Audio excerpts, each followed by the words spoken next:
Hi, this is John. We wanted to directly compare the RFN to the Surron X and just see the points of difference. A lot of you guys are fans of the X and they've been a really good bike. They've been around for a while. But this, I think, is one of the first things that's going to really shake them up a little bit and maybe make them work harder. This bike is really well put together. So let's compare them directly. Firstly, the seat position on the Surron has always been a problem. For a real rider, you need to be able to get further forward, and that's why we make these aftermarket seats. So that's a bit of a letdown. But if you look at this RFN, you've got this MX style seat which allows you to get forward and back, so that's going to make you ride better. So that is a positive for the RFN. Let's have a look at the handlebars. So these handlebars are more of a motorcycle style. They've got a fixed clamp up the top. They don't use the mountain bike style. The bars aren't the best curve, but that's something you can change. These ones use a mountain bike style with a mountain bike riser. I don't mind them, but again, from stock you have to raise those bars. Both of these bars are too low. What about suspension? So it looks like, and we need to do some measurements, but the suspension on the front of the RFN definitely has beefier upper tubes, which should give it more strength compared to the Surron. This one's using KKE forks. This one I'm not too sure of the brand. It's not a KKE. We'll see about that later. The rear suspension, both are using KKE rear shocks, which seem to be okay, but that's something that, you know, most people like to upgrade. That's a personal preference. Now, wheels. So the Surron X comes with basically mountain bike style hubs with J spokes. Now that's a weak point. Anyone that rides fast finds that the spokes go loose, they bust spokes, the rims are too narrow, there's not many tyre choices. So that's a letdown. A lot of people are spending money on getting better rims and better hubs. So the bonus on the RFN, it comes with its stock. We've got an 18 by 1.85 rear wheel with CNC hubs, straight pull spokes. So that's a quality rim. And this tyre, it's a CST 90 by 118. It's really good compound. It's really soft and grabby, and it's not too open. So I think that's going to be a really good tyre. The front tyre is good as well. So overall, the wheels on the RFN are far better. Front and rear, CNC hubs, whereas you've got J spokes and mountain bike grade. So big win for the RFN. Okay, what about the battery? So both these batteries are made by the same company, Greenway, and they're a reputable company, using 2170 LGs. Similar size. This one's 35 ampere hour, 74 volt. This one's 60 ampere hour, 40 ampere hour, 60 volt. So technically this is actually a bigger battery in capacity. So that's a good thing. I know that also RFN is talking about making a bigger capacity battery, so that will be interesting. So batteries are on par. You're going to get similar range, so there's not much different there.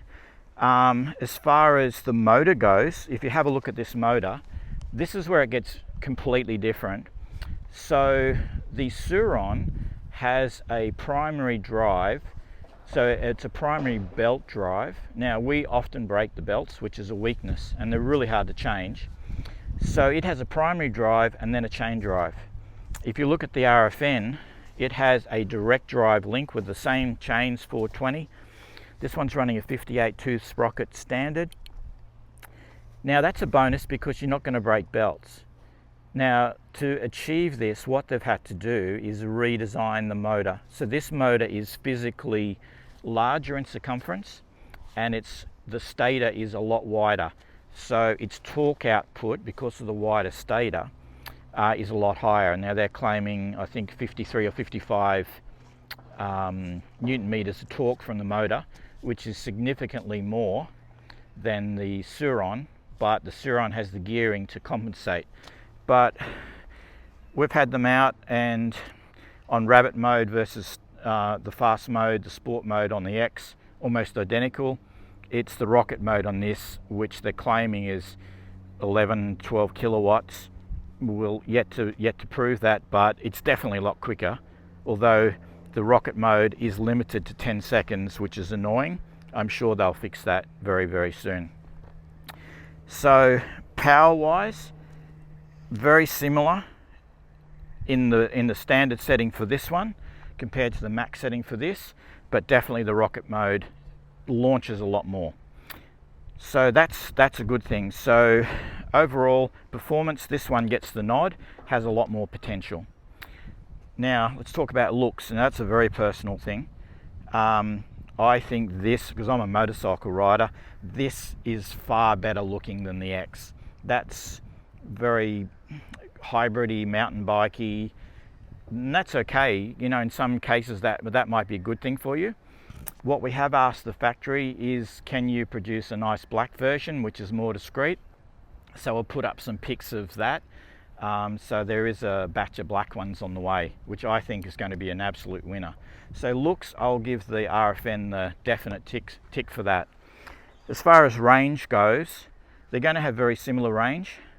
Our experience is generally 50 watts per kilometre or 80 watts per mile.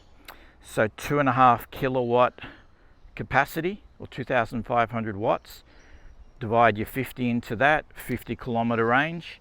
Very similar on this, or 30 miles. On bush, trail sort of riding. If you're riding on a motocross track, you're going to kill that battery in half the time, just from the power output and the surface. But you know, in general, that's enough. These bikes, you're getting a couple of hours ride time in general conditions, and that's enough. And they've both got swappable batteries.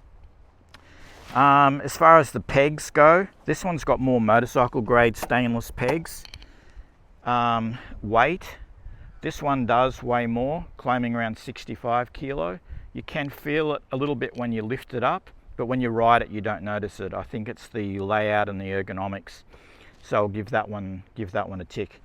As far as everything else goes, the bash plate on this setup is a lot stronger, and it has more ground clearance than the X.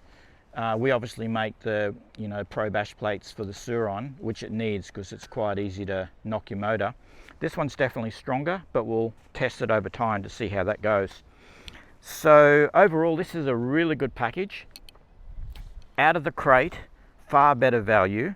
You've got the better wheels, you've got potential and more performance, you've already got the long seat, you've got the ergonomics, better rubber.